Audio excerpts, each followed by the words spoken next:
Because when you were born again, you were born to win. God did not save you for a defeated life.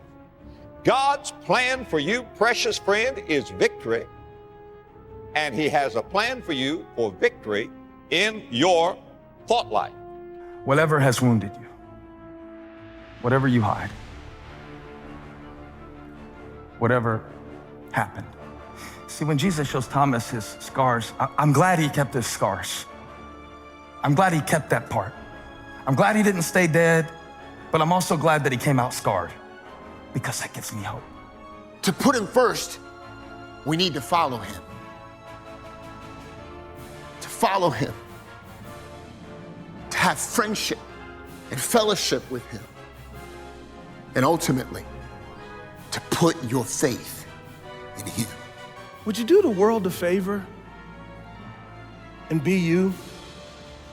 Because everybody else is already taken. Do the world a favor and be you. The world needs you, or God wouldn't have made you. If God wanted me to be somebody else, I wouldn't be here. I would be them. Stop trying to be somebody else. Stop letting the culture define what's beautiful. God says you're beautiful. Have you listened to God's voice in Psalms 139, 13, and 14? That when you were in your mother's womb, you were wonderfully and fearfully made? Have you looked in the mirror and said, I'm wonderfully and fearfully made because God says? Or have you looked at TV images? Have you looked at magazine covers and said, oh, I'm ugly because I don't look like them? And God is going, precious child, you are beautiful to me. So I wrote it down this way, okay? When it comes to your life, when it comes to the storm, ready? You can freak out. Only if Jesus is freaking out. You can stress if Jesus is stressed about your issue. You can panic all you want as long as Jesus is panicking. But if He's staying calm and restful and at peace in this moment, then I want you to know that's what we're called to live as believers also. Will you let God be God? Will you let God be God? But we've got to learn how to lose control.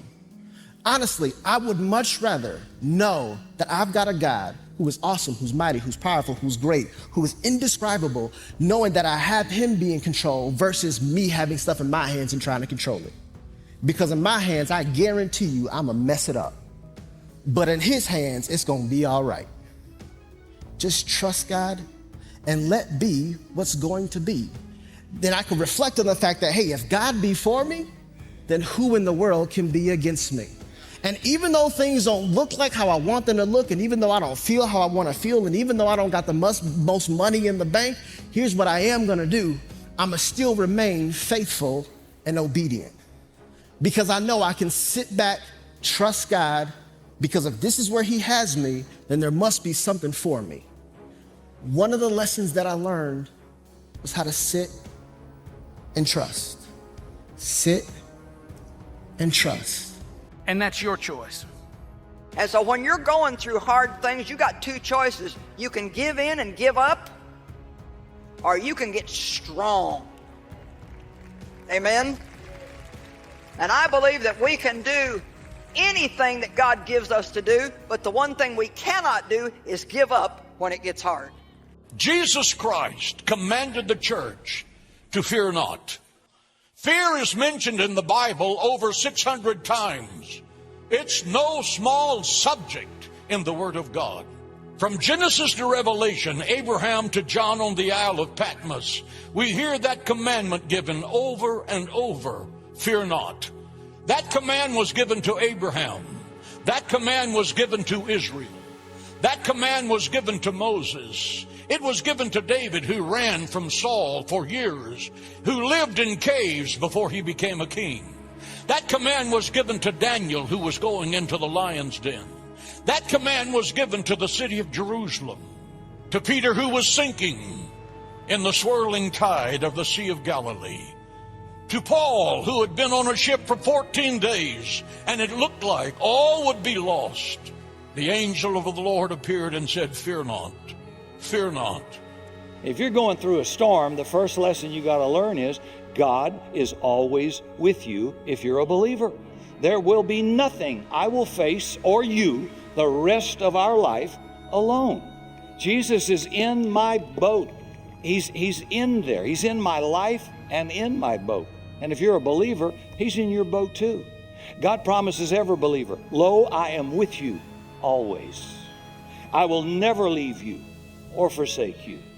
Isaiah 43, verse 1 and 2. "Fear not, for I have redeemed you. I have called you by name. You are mine. When you pass through the waters, I'll be with you. When you pass through the rivers, they will not sweep over you." What a promise. If your boat's rocking, don't worry. If you're a believer, Jesus is in your boat. So remember God's closeness. He's still with you. If you want to follow Jesus, if you're going to completely surrender to Him, it requires saying, "I'm going to give you everything. All of it. Jesus, I surrender my life to you. I give you all that I have and all I am. I trust you." And I want to suggest that you always put your trust in Him. Father, I entrust. I'm going to trust you with my life. I'm going through this dark period right now. I don't know which way I'm going. I don't know which way is up. I don't know where I'm going to be in the next 5 days, much less 5 months. But I'm going to entrust my spirit into your care. Some of you have been hanging on to a hurt for way too long. You don't think you can ever move past it? Bitterness is a daily part of your life. Do you know what bitterness does? It makes you old and mean and angry and spiteful. There is little as ugly as a bitter person. I know it hurt. I know the pain was real, but you have a choice. Will you be bitter and vengeful? Will you hang on to grudges? Or will you release them? Will you nurse the offense and feed the pain? Or will you starve your pain? It's up to you. You have a choice. Choose to release the bitterness. Change your legacy. Let go of that thing that you've been holding on to for way too long. Regardless of what happened in your past, regardless of the hurt and pain, you have incredible worth and value to God. You'll never enjoy everything God has for you until you move on. God will restore your identity, your self-worth, and your self-esteem. It can happen in an instant. Maybe you've been walking around with your head down, believing the lie that you're worthless. You don't have to live with that hurt forever. You can leave the crippled life behind when you realize your great worth. You are not a nobody. You are a child of the King, and you've got a place at the table. You don't have to stay damaged.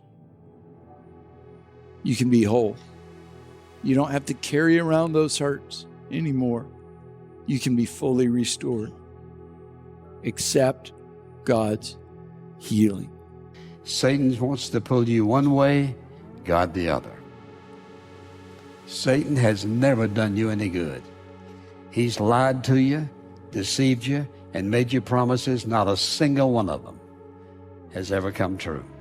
God created us to enjoy life, to enjoy the world in which we live. For instance, if you look down through these verses, you will discover all of these principles of enjoying life. First of all, in verses 7 and 8, we are told to experience every day totally. He says, "Truly the light is sweet, and it is pleasant for the eyes to behold the sun. But if a man lives many years and rejoices in them all, yet let him remember the days of darkness, for they will be many. All that is coming is vanity." What Solomon is saying is we don't know how long we have to live, so we should enjoy every day with everything that we have. Here is the message and its paraphrase of these verses. "Oh, how sweet the light of day, and how wonderful to live in the sunshine. Even if you live a long time, don't take a single day for granted. Take delight in each light-filled hour, remembering that there will be many dark days and that most of what comes your way is smoke." Solomon is saying, God wants you to enjoy every day. How wonderful it is to enjoy every day. When I came back from cancer several years ago, my oncologist told me, when you go back to San Diego, Dr. Jeremiah, the sun's going to be brighter, the sea's going to be bluer, the grass is going to be greener than it's ever been in your whole life. I did not understand what he meant until I came home. And I realized how easy it is for us to take for granted the beauty that God has created around us and the joy of waking up every day to this beautiful world in which we live. When you realize you do not have a lot of time to enjoy life, you figure out how to enjoy life. And Solomon is saying, don't wait until then. Get up every day and look out in the world in which you live and say, thank you, Lord, for this new day. Thank you for light. Thank you for air to breathe. Experience every day totally. When you live in uncertainty, that's how you live. Every day is a gift and you enjoy it. When you think about it, scars are the healed wounds of yesterday. But they leave behind a story of trial and of healing that forms you as a person. We all suffer wounds, most of which are not visible to anybody but God and us. Yet wounds only become scars when they heal. God is the agent of healing in our lives. God can redeem the most painful situations and bring healing to the deepest wounds if we let Him. When we start up each day complaining, because here's the thing about complaining. Complaining almost always lacks perspective.